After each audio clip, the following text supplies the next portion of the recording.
I remember the exact moment I realized something had gone terribly wrong. I was folding laundry in our bright, sunny bedroom, the pile of fresh sheets and towels a dull comfort, when I overheard my husband Mark arguing on the phone in the living room. I paused, holding a crisp white pillowcase, and listened.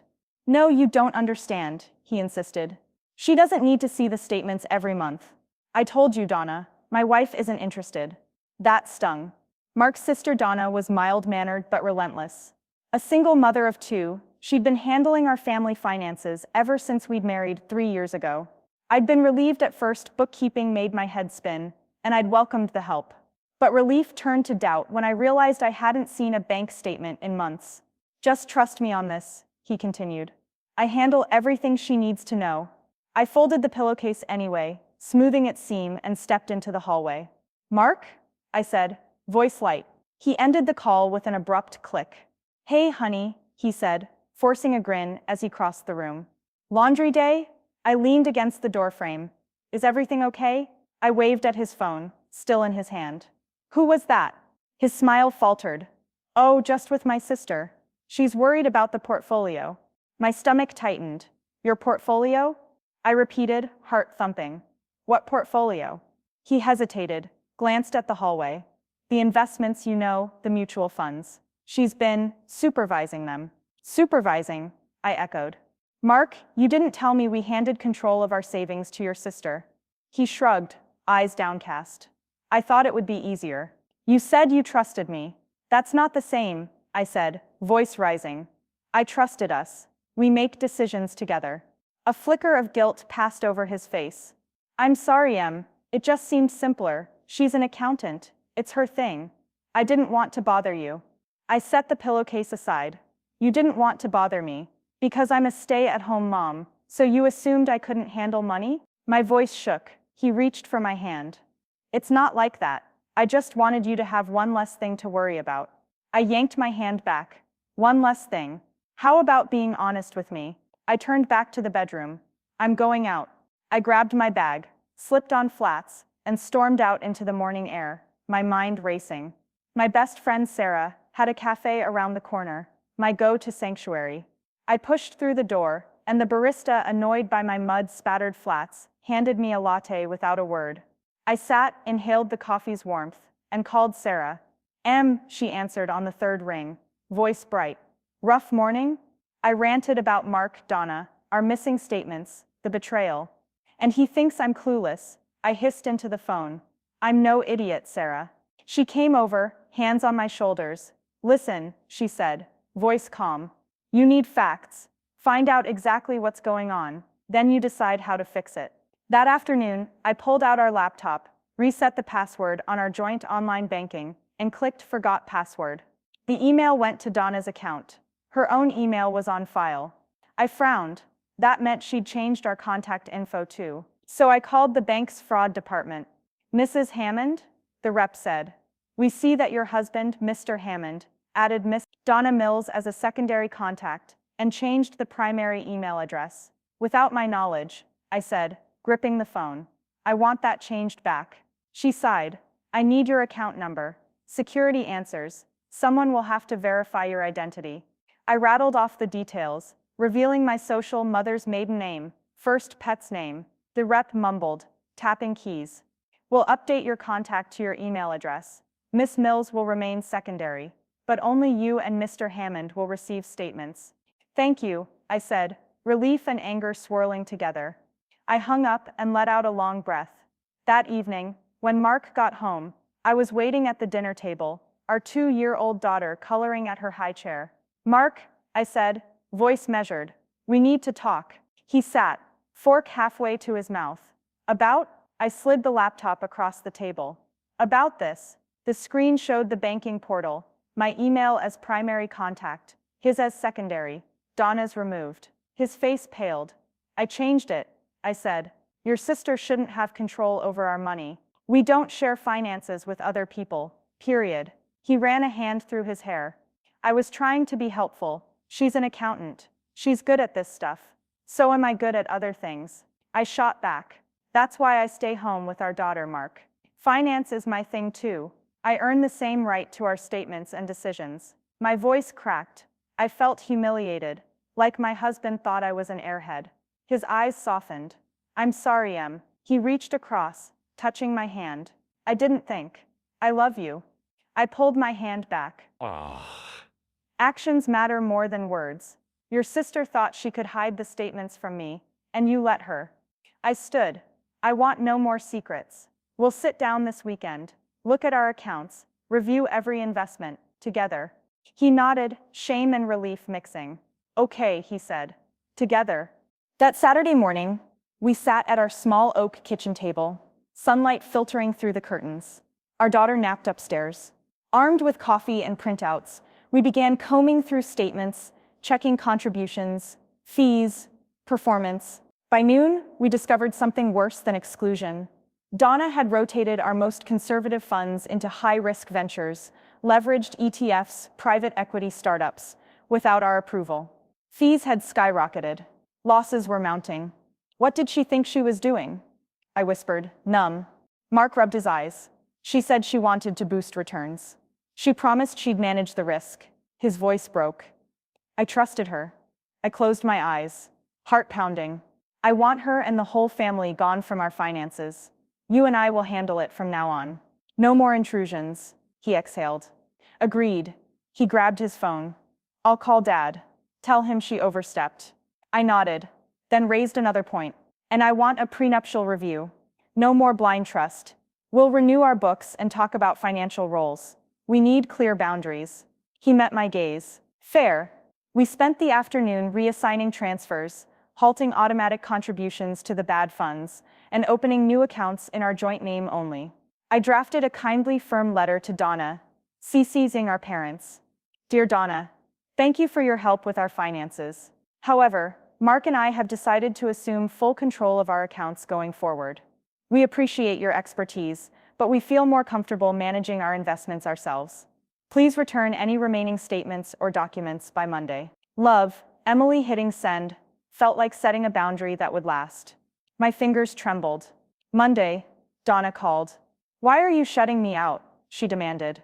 Her voice quavered, anger mixed with hurt. Because I'm your sister-in-law, not your client, I said firmly. You don't have my permission to move money around behind my back. I was trying to help, she cried. I'm an accountant. I know markets. You're not our accountant, I said. We asked you for help, and you fiddled with our safety net. That crosses a line. She hung up. I exhaled, relief and guilt warring within. But guilt quickly gave way to clarity. No more silence, no more secrets. That afternoon, I logged into the completely new portfolio, blue chip stocks, index funds, conservative bonds, and saw a small green arrow, modest but steady growth. I called my financial advisor, Maria, and set an appointment next week for a financial health checkup. As I walked to pick up our daughter from daycare, autumn leaves skittering on the wind, I realized that the hardest thing I'd done wasn't confronting my brother's family or ending their control. It was believing in myself enough to reclaim what was mine. And as I scooped my daughter into my arms, her bright eyes sparkling, I knew that together, we'd build a future no one could commandeer. Because true wealth isn't just money. It's trust, respect, and standing up for yourself when people think you're too distracted or too clueless to notice. By the time the weekend rolled around, the cool autumn air carried a sense of finality. Our kitchen table had become the epicenter of both our financial liberation and the uneasy family reckoning that followed. I'd printed out the new portfolio summary, no longer a complex tangle of high-risk bets hidden behind my back, but a clear, diversified set of blue-chip equities, low-fee index funds, and municipal bonds. The overall performance was modest, but it was safe, transparent, and ours. That Saturday, Mark and I invited his entire family to brunch. It wasn't a confrontation. I called it a family meeting, and they knew better than to expect a cheerful get-together. Yet the sun shone on our dining room, the table set with fresh croissants, omelets, fruit platters, and steaming coffee. Nathan and Mia arrived first, our siblings followed by Donna, clutching her tablet, and an expression that mixed resignation with defensiveness. Then came my in-laws, Mom and Dad Hammond, polite but tense. We sat, and after a brief hello, I stood to speak. Thank you all for coming, I said, voice calm. I looked first at my parents, in-law, Earlier this week, Mark and I made some decisions about our finances. I want to share what we did, why we did it, and hear your thoughts. Mom Hammond, ever the hostess, straightened her napkin. Dad Hammond nodded once, his face a mask. Donna's eyes flicked to her tablet, perhaps expecting a protest. I wasn't giving one. I took a deep breath. When we married 3 years ago, Mark and I trusted each other implicitly, and we welcomed the family's help with our finances. But trust must be mutual and transparent. I discovered last week that our statements were redirected to Donna without my knowledge, and that substantial sums had been moved into high-risk investments without our approval. We felt that violated our partnership. Dad Hammond exhaled, a sigh of embarrassment and something like admiration. "Nikki is right," he said. "Donna, you went beyond our agreement." Mom Hammond reached for her husband's hand. "We're sorry," she said softly. "We thought we were helping, but we see now we overstepped." I turned to Donna. "Donna, I appreciate your expertise and your desire to help, but you assumed control without consent. We've reinstated our own accounts, and from now on, Mark and I will manage our money together." Donna closed her tablet and looked at me, tears glistening. Nikki, I thought I was protecting you guys. When I saw the market volatility last year, I panicked. I didn't want to burden you with worry. I thought I was doing the right thing, but I was wrong." She blinked, voice quivering. "I'm so sorry." I softened. "I know you cared. But we're a team, and teams talk about these things. I forgive you." I offered her a gentle smile. She exhaled, relief flooding her face. "Thank you." Mom Hammond dabbed her eyes with a tissue. "We'll never do this again," she promised. "And we'll help however you ask, without taking over." Dad Hammond nodded. "We'll respect your privacy. You're in charge now." Genuine apologies and promises echoed around the table. It wasn't explosive, but it was honest, a breakthrough. We ate brunch in a new spirit of collaboration, building trust with a formal agreement. That afternoon, Mark and I drafted a simple but binding family financial agreement. It outlined primary authority. Only Mark and I can make investment decisions without mutual written consent. Advisory roles: Donna and our parents could provide advice as informal family advisors, but could not execute transactions. Access, bank statements, and brokerage updates would be automatically emailed to both my and Mark's accounts. Review meetings: we would hold a quarterly family finance meeting, inviting Donna and our parents to advisory sessions, ensuring transparency.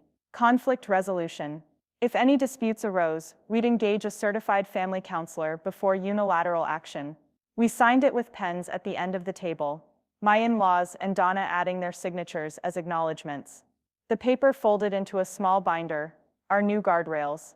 Mark hugged me. "This was tough, but necessary," he said. "I'm proud of us." I rested my head on his shoulder. "Me too." Reclaiming our financial future. With the new agreement in place, Mark and I set out to rebuild the portfolio's lost value. We met with our advisor, Maria, the following Monday. She'd guided us through life changes for years, a warm, no-nonsense professional who asked direct questions. "Let's review your goals," she said, pulling out a fresh worksheet. "What are your priorities now that you're back in control?" We talked through retirement, college savings for our daughter, a house fund for a future expansion, and a charitable giving fund. By the end, Maria had created a diversified asset allocation: retirement 401k and IRA, 60% equities, broad global index funds, 30% bonds, 10% alternatives, college fund 529 plan, aggressive growth portfolio, shifting to moderate by year 15, house expansion, high-yield savings and short-term treasuries, charitable fund donor, advised fund with socially responsible investments. She even set up automatic monthly contributions from our checking account, eliminating the temptation to fiddle with the funds. More importantly, she added me as co-owner on all accounts. At one point, Maria glanced at Mark and smiled. "You picked the right partner," she said. "Nikki knows her stuff." Mark squeezed my hand. I felt a surge of validation, not as just a stay-at-home mom or just a sister-in-law, but as a skilled financial partner. Donna's redemption and a new path. Donna took a surprising but welcome initiative. A week after our reconciliation brunch, she knocked on our door with her laptop. "I've been taking online courses in financial planning, and I want to help too, but properly this time," she said. "I'm studying for my CFP exam." Would you let me intern under Maria? I want to earn your trust again. I exchanged a glance with Mark. I saw the sincerity in Donna's eyes. Her shame had given way to determination. Of course, Mark said. If you can attend Maria's workshops and pass her volunteer assignments, I'd welcome your help, strictly as an advisor. Donna beamed. Thank you. I won't disappoint you. And she didn't. Over the next 3 months, she completed a basic financial planning certificate, volunteered for Maria's pro bono clinic helping low-income families with budgets, and even created a simple family financial newsletter that we circulated quarterly, keeping everyone in the loop. Our parents marveled at her transformation from well-intentioned but overbearing meddler to qualified family advisor. They confessed privately that they'd been too quick to hand over control of our money, thinking any professional, even a relative, could do better than us. Now they saw that professional credentials and personal trust were both vital. A family united by the end of the year, our assets had rebounded. The new conservative portfolio weathered a mild market downturn better than our previous leveraged bets. We'd gained a few percentage points, thanks to lower fees and careful asset allocation. Our college fund topped 5 figures, enough to start talking about early childhood plans. And our charitable fund had granted 3 local nonprofits a combined $15,000, supporting literacy and women's shelters, our modest way of giving back. At Christmas, we hosted a family party in our cozy living room. The tree was lit with white lights, stockings hung by the fireplace, and the scent of ginger cookies filled the air. Donna helped me set out the buffet, quietly arranging platters with newfound attention to detail. My parents arrived with, and our daughter led the gift opening. At one point, Mom lifted a gift box wrapped in sparkling paper and handed it to me. For you two, she said. A little treat. I unwrapped a photo album, archival pages filled with snapshots of our family, including Nana and Grandpa from both sides, alongside empty sleeves labeled, Future Memories. She winked. We're going to fill this one together, with honesty, respect, and family adventures. Tears welled in my eyes. I hugged her. Thank you. Later, Nathan pulled me aside. Sis, he said, voice quiet. I'm sorry I let this go on. I should have noticed, but I'm so proud of how you handled it. I winked. Better late than never. Epilogue. A blueprint for trust. Nearly a year after that ugly realization in the living room, our financial lives looked entirely different, organized, intentional, and shared. We created a simple online dashboard where Mark and I could view balances in real time, and Maria had set up a quarterly video conference, including Donna and our parents for updates and education. We also hosted a family financial happy hour every 3 months, wine, cheese, and a light agenda, checking goals, adjusting budgets, and brainstorming joint giving ideas. My in-laws called it the best part of our monetarily themed life, laughing at their own words. One Sunday afternoon, as the spring sun lit our backyard, I found Donna coaching my daughter on a lemonade stand budget, teaching her to record costs, price lemonade fairly, and donate a portion of her earnings. I watched with pride. My sister-in-law, once so eager to step in without permission, now mentored the next generation in financial literacy. I sat beside Mark on our garden bench. He kissed my forehead. You turned a betrayal into a blessing, he said. You taught us all about boundaries, responsibility, and forgiveness. I leaned against him. We're a family, I said. We'll keep learning about money, about each other, about trust. He smiled, pulling me closer to the best investment I ever made. I looked down at our daughter, her tiny hands counting pennies in a toy cash box. Family, I agreed. And in that warm garden, with birds flitting overhead and the scent of blooming roses, I knew we had more than just balanced books. We had a blueprint for life, transparency in finances, respect for each other's roles, and the courage to steer our shared future together.